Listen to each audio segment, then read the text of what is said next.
Será que os candidatos a vereador da região Norte e Nordeste estão preparados para assumir um cargo tão importante? Para o pleito de 2012, já são mais de 390 candidatos registrados só em Marabá. É o que você vai ver agora na reportagem produzida por Maria Alexandra. No mundo moderno, a política vem se adaptando de acordo com as regras que são colocadas de 4 em 4 anos. Para um candidato vereador chegar até aqui, a Câmara Municipal, é necessário apenas ser alfabetizado. Esse é um requisito básico exigido pela Justiça Eleitoral, baseado na Constituição Federal. A Justiça Eleitoral cabe o papel de verificar as condições de elegibilidade e inelegibilidade. Entre uma delas é a questão da alfabetização que a Constituição Federal exige. Então, o candidato tem que ser alfabetizado para poder concorrer a um cargo eletivo. Então, essa questão do preparo em si mesmo é uma questão do próprio mérito do voto do eleitor.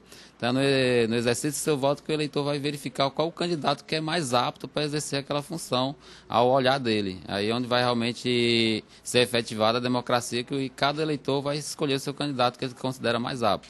Nas ruas da cidade, os eleitores parecem estar preparados para votar neste pleito de 2012. Bom, pelo menos foi o que eles disseram. E a gente está esperando pela televisão, para ver as propostas de cada candidato. Pela aparência, o que ele fala também, né? A gente tem que ver para votar.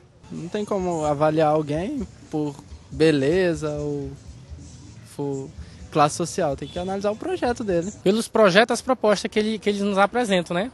Eu não vi as propostas não, mas a gente sabe, né? As pessoas que são competentes.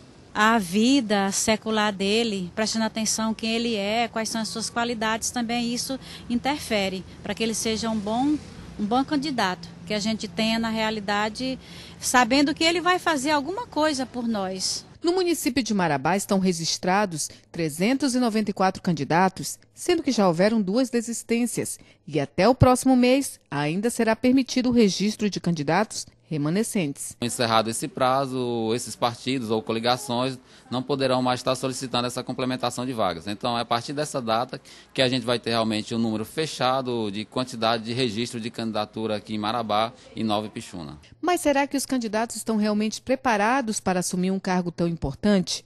Muitos deles parecem ainda estar ensaiando para se apresentar melhor diante de seus eleitores. E muitos, mesmo ensaiando, parecem ainda colocar em dúvida se estão ou não preparados para assumir o cargo. Tiririca, pior do que tá, não fica. Quer se vingar? Manda eu pra lá. A garota fazer muita coisa no Super Zepa Federal, número 7001. Pior do que tá, não fica. Malária registra menos notificações no primeiro semestre em Marabá. A doença é mais comum na zona rural, mas no perímetro urbano ainda surgem casos. Ainda assim, segundo a coordenadora da Vigilância Epidemiológica, o número de casos reduziu bastante. Veja na reportagem. Uma redução equivalente a 40% foi verificada no primeiro semestre deste ano em relação ao mesmo período de 2011. A doença é endêmica em toda a Amazônia, sendo a Vivax responsável por mais de 80% dos casos nos últimos anos. Em Marabá, a doença ainda é cuidada em parceria entre o Estado e o município, mas a tendência é que o agravo passe em breve para a total responsabilidade da gestão da Secretaria Municipal de Saúde, o que não aconteceu devido a alguns protocolos que devem ser cumpridos entre a CESPA e a Secretaria Municipal de Saúde. Segundo a coordenadora do Centro Epidemiológico do município, a redução foi grande.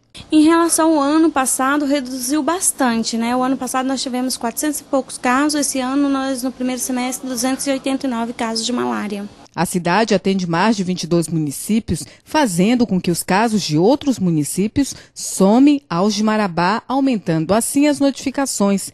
Segundo Maurícia, o centro ainda está em dúvida em relação a algumas notificações.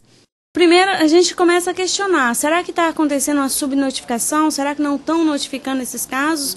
Ou será que realmente estão trabalhando a malária, né? Então, assim, o que a gente percebe é que o nosso número de casos antes importados dos nossos municípios vizinhos reduziram bastante, né? E talvez isso tenha influenciado, né, na diminuição do nosso número de casos. O ano passado, quase 70% dos casos de malária do município de Marabá era dos municípios vizinhos. O nosso mesmo não chegava nem a 40%. Então, isso é bem significante para nós. Significa que os municípios realmente estão trabalhando malária. A doença é basicamente de zona rural, mas muitas vezes as notificações são realizadas em perímetro urbano por causa de dados errados fornecidos pelos próprios pacientes. Geralmente rural, né? E ficamos preocupados quando temos casos notificados com zona urbana. Chega uma notificação dizendo que a área urbana, já a gente fica em alerta, né? Aciona já toda a equipe da vigilância para estar fazendo busca ativa e confirmando se esse caso realmente é do município ou se é realmente da zona urbana, né? Ou se foi notificado de forma errada, porque às vezes a pessoa, eu moro na folha 17, aí a pessoa que notificou colocou lá a folha 17, mas tem que verificar onde que ele estava, onde que ele estava residindo, o que que ele fez, para onde que ele deslocou, para a gente saber se realmente é da zona urbana ou não, porque é preocupante ter malária na zona urbana. Casas lotéricas do Pará podem paralisar atividades no próximo sábado. Reuniões acontecem na noite de hoje em Belém, Marabá, Castanhal e Santarém para decidir se vão aderir ao movimento nacional de protesto das casas lotéricas. Caso haja a paralisação, serão suspensos os serviços como o pagamento de boletos bancários e abertura de contas.